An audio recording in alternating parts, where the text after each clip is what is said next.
Tarde aqui, estou aqui com o médico veterinário Marcelo Morato e ele vai tirar nossas dúvidas e, claro, as dúvidas de vocês de casa também. Em primeiro lugar, boa tarde, Marcelo. Boa tarde, Marcelo. Bem-vindo ao nosso Ver Mais, estava com Obrigado saudade. Você não tinha vindo na casa nova ainda, né? Na casa nova ainda não. Não, conheci aqui o prédio, tudo na inauguração, mas não tinha conhecido aqui por dentro, foi muito legal. Não, seja bem-vindo aqui para falar de um assunto que é tão importante e a gente tem o nosso quadro especial, né, aqui para os pets, né, e o pessoal que acompanha a gente também gosta muito dos seus animaizinhos. E eu queria que você falasse um pouquinho para a gente hoje como que funciona a oncologia veterinária, como que ela trabalha nessa área. A oncologia veterinária é a minha especialidade, né, já há mais de 10 anos. E é uma especialidade bastante importante dentro da área de pequenos animais, principalmente, porque é a segunda maior rotina que nós temos. O aumento do tempo de vida dos animais, né?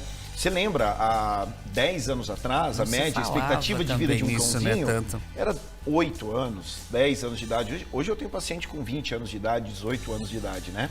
Tão bem. Exatamente, e tão bem. Só que com isso vieram algumas doenças relacionadas à idade. Uma delas é o câncer.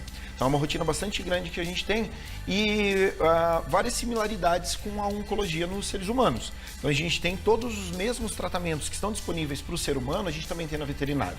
Você vai ter a cirurgia oncológica, cirurgia reconstrutiva, quimioterapia, radioterapia, eletroquimioterapia, imunoterapia, uso de inibidores de tirosina quinase.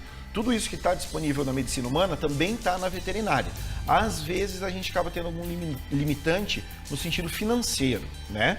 E eu não tenho tantos ainda, por exemplo, inibidores de tirosina quinase, que são terapias-alvo bem específicas, eu não tenho ainda uma gama tão grande para escolha quanto eu tenho na medicina humana, mas eu já tenho isso também na medicina veterinária.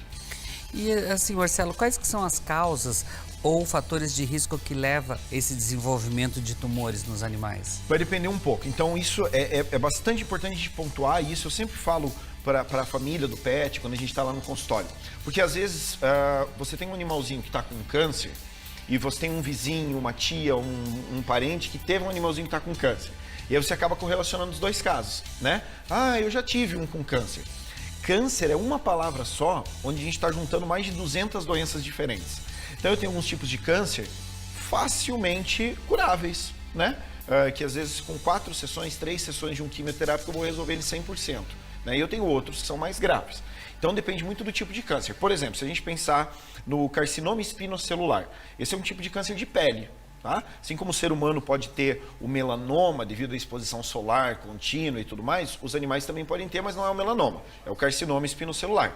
E aí qual que é o fator de risco que vai atingir esses animaizinhos? A pele clara, né? A falta de pelo em regiões como a face, como o abdômen e essa exposição solar. Então eu sempre eu falo para os tutores, é aquele animalzinho que gosta de ficar de barriga para cima no sol do meio-dia e que tem a pele clara, né? Então esse é um fator de risco para esse animalzinho.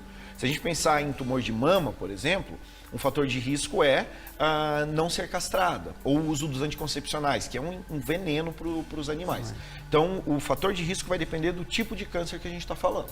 E assim, quais que são os principais tipos de câncer nos pequenos animais? Tá, o câncer de mama, tá? O câncer de mama ele é de longe o principal câncer que nós temos na rotina hoje em dia. Eu diria para você assim, que em torno de 70% da minha rotina é o atendimento do câncer de mama hoje em dia. E isso é interessante porque isso é no Brasil. Se você pegar fora daqui, o mais comum se chama mastocitoma, que é um câncer de mastócitos, que são células de defesa da pele. É um câncer de pele, tá? Então esse seria o segundo que a gente vê mais na nossa rotina por aqui. E assim, em cães e gatos, existe algumas raças que são mais propícias assim, para o desenvolvimento do câncer? Existe. A gente tem uma raça que é o Boxer, né? O Boxer é uma raça bastante predisponente a todos os tipos de câncer, principalmente esse mastocitoma que eu comentei contigo, ele tem bastante. Tem vários estudos tentando correlacionar, talvez até mesmo uma imunodeficiência do Boxer relacionado à defesa contra o câncer. Então é muito comum o Boxer, ele desenvolve bastante neoplasia. E na parte dos gatos, quais que são os que têm são mais propensos? Mais propensos. Como a gente tem bastante o gatinho que a gente chama de pelo curto brasileiro, né? Que é esse gato mais comum que a gente vê. Rachadinho. Esse é o de longe que a gente mais atende na nossa rotina. Então eu vou pensar mais em tipo de pelagem. E aí vão ser os com a pele clara. Porque o câncer de mama que eu estava falando, ele é muito mais nos cães, certo? Nos gatos não é tão rotineiro. E quando acontece, costuma ser um pouco mais grave, né? Nos gatos, eu vou ver bastante dessas neoplasias de pele e os linfomas. O gato ele tem uma virose chamada FeLV, e essa FeLV predispõe bastante a esse linfoma. Então é o câncer mais comum neles. Eu não vou falar tanto de raça, eu vou falar mais sobre predisposição exatamente, a pelagem, a coloração, esse tipo de coisa. Que conta mais também. É. E assim, o que o tutor ele pode fazer para tentar prevenir esse desenvolvimento do tumor? Aí, vamos lá, depende do tipo de tumor. Se você tem um animalzinho, um pitbull branco, um boxer branco, um dogo argentino, um gato, né, branquinho, não permitir que ele tenha acesso ao sol nos horários mais quentes do dia, né? Das 9 da manhã até as 4 da tarde. Isso você vai ajudar bastante. Se você tem uma cachorrinha, uma gatinha, castrar também vai ser bastante importante. Agora, nada vai substituir as visitas constantes ao médico veterinário. Check-up, né? Então, o check-up ele pode ser feito uma vez por ano, uma vez a cada 6 meses, dependendo da idade do seu animalzinho, dependendo se ele tem algum outro probleminha de saúde ou não. Mas você fazendo isso, você consegue prevenir bastante o desenvolvimento desse câncer. A gente, lá no hospital, a gente tem um programa de check-up que é feito a cada 6 meses e é super comum de a gente fazer o check-up no animalzinho que tá ótimo, tá bem, correndo, brincando, pulando, comendo sozinho, tudo. Mas você vai fazer o check-up e você encontra um nódulozinho lá de 1 centímetro, 2 centímetros no baço, no fígado. Esse nódulo ainda não está incomodando, ele é um nódulozinho que está pequenininho. Mas se a gente não fizesse esse check-up, quando que a gente ia descobrir esse nódulo? Quando ele já tivesse crescido, quando ele tivesse rompido, quando estivesse sangrando. Então é bastante importante esses check-ups, porque resolver um nódulozinho de 2 centímetros é bem mais fácil do que deixar ele sangrar, do que deixar ele ficar bem grande. Né? É isso que até eu ia te perguntar agora, né? Quais que são os principais sintomas que os tutores devem ficar atentos, alerta, né? Que pode indicar para tratar do tumor? De forma geral, o câncer ele se manifesta através de aumentos de volume, tumores, né? Então é uma bola que tem no bracinho, é uma bola que tem na região da mama, é uma bolinha que se desenvolve no nariz, também, uma ferida que não cicatriza, né? Mas aí a gente está falando bastante dessas neoplasias que vão se manifestar externamente no corpo. Uma bolinha de 1 centímetro é muito fácil de notar na pele do animalzinho, na mama. Lá dentro do abdômen, no rim, no fígado, no baço, já é um pouco mais difícil de notar. Então, nesses casos de tumores internos, os primeiros sinais que a gente costuma ver são anorexia, então ele parar de comer, tá? E ficar com apatia, que é ele ficar caidão. Aquele cachorrinho que todo dia quando você chega em casa ele faz toda uma festa, faz uma bagunça, quando passa um carro na rua, ele começa a ficar mais caído, mais quietinho. Isso é um sinal de que pode ter algo errado com ele e que não dá para ver. Então a gente vai para exames. Um raio-x, um ultrassom, um exame de sangue já vai conseguir ver isso. E o diagnóstico é feito então através do exame de sangue, raio-x, para ver se tem tumor mesmo ou como que está ali? Isso. Geralmente, essa parte do diagnóstico de tem um tumor vai ser através dos exames de imagem. Raio-x, ultrassom, os exames de sangue vão ser importantes para as neoplasias hematológicas, né, linfoma, leucemia, mas o diagnóstico do tipo de câncer vai ser através da biópsia. Eu sempre falo, a biópsia ela é a parte mais importante do diagnóstico oncológico. Eu fazer uma cirurgia e tirar o tumor e não fazer biópsia é a mesma coisa do que eu não fazer nada. Eu preciso saber qual tumor tem ali. Porque lembra, câncer é a junção de mais de 200 doenças. Então eu preciso saber exatamente o nome e o sobrenome daquele tumor. Tá? Até acho que para fazer o tratamento, né? Porque como existem vários ali, então como são feitos esses tratamentos, dependendo do caso? Olha só, Mauro, vamos pensar no tumor de mama, que como eu te disse, é o mais comum que a gente tem, tá? Quando eu falo tumor de mama, eu estou falando de um aumento de volume na mama, que depois da biópsia eu posso descobrir ser uma neoplasia. E se for uma neoplasia, pode ser maligna ou benigna. E vamos dizer que é maligna, então agora eu tenho efetivamente um câncer. Já tem um resultado. Mas ainda assim, esse câncer pode ser, por exemplo, um adenocarcinoma mamário misto, ou um adenocarcinoma mamário tubular, ou um adenocarcinoma mamário sólido, um carcinosarcoma, um osteosarcoma mamário. Nota, eu tenho vários tipos que pode ser. E cada um desses ainda pode ser alto grau, baixo grau, grau 1, grau 2, grau 3.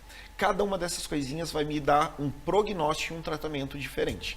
Então, com esse papel na mão da biópsia, eu vou conseguir dizer, olha, esse é um câncer que a gente consegue atingir a cura, que a gente tem uma boa possibilidade só com cirurgia. Ou que eu preciso realizar uma quimioterapia junto para esse paciente. E assim, Marcelo, quando o animal já é mais velhinho, há alguma alteração nesse tratamento? Porque Perdi um sobrinho de 4 patas por causa do câncer, mas ele já estava bem velhinho e ele já não estava respondendo tanto aos medicamentos, mas já é mais difícil no caso da idade? Na verdade, de forma geral, o paciente oncológico é um paciente idoso, porque o câncer é uma doença de idoso, né? Então são raras as vezes que eu vou tratar um paciente com câncer com 2 anos, 4 anos de idade. E geralmente o câncer, quando ele se desenvolve nesses animaizinhos mais novos, ele é mais agressivo. Tá? Então todo o tratamento, a forma de diagnóstico, as doses do quimioterápico, as sessões de quimioterapia já são pensadas para o animal idoso. Então o pessoal que está em casa que tem um animalzinho idoso, não fica nessa de não vou tratar porque ele já é velhinho. Não, é porque ele é velhinho que nós vamos tratar. Nosso objetivo vai ser dar qualidade de vida para esse paciente pelo máximo de tempo que seja, né? A gente tem que lembrar que às vezes esse paciente eu vou pegar ele com 14 anos de idade e é um paciente que ele tinha uma média de vida de 13 anos de idade. É um animalzinho que já está vivendo bastante. Então o que a gente quer? Seja lá o tempo que for que a gente vai dar para ele, que seja com qualidade de vida. Exatamente. Eles dão tanto carinho e amor pra gente quando chega nessa época e a gente sofre muito. Mas assim, sobre as terapias complementares para o câncer, quais que são? Quais que podem ser realizadas? A gente pode chamar elas de terapias adjuvantes, neoadjuvantes, terapias curativas, terapias paliativas. Tá? O que é uma terapia adjuvante? É quando eu junto duas para ajudar no tratamento. Quando eu faço uma cirurgia do câncer de mama, eu tiro o câncer de mama e depois eu faço uma quimioterapia para ajudar. Então, adjuvante é aquela que ajuda. Neoadjuvante é quando eu faço uma quimioterapia, por exemplo, aí eu quero diminuir o tumor para ele ficar de um tamanho que fique mais fácil de eu remover cirurgicamente, né? Eu tenho as curativas, onde eu posso fazer uma quimioterapia simplesmente para curar. É comum com um câncer chamado TVT, bem comum em cães de rua, né? E as terapias paliativas, que é quando, infelizmente, eu já não tenho cura. Eu já não tenho como almejar curar aquele animalzinho. Então, a gente vai fazer para suprimir o crescimento do câncer ou a possibilidade desse câncer se espalhar pelo máximo de tempo que for. E aí eu tenho várias escolhas, tá? Como eu disse para você. Uma das que a gente mais usa na rotina é a quimioterapia, tá?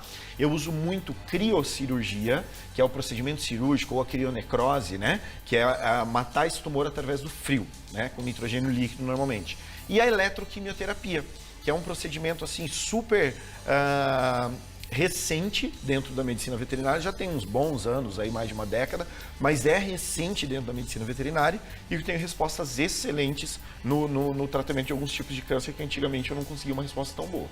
Tá vendo, gente? Mas tudo isso aí a gente fala que é importante.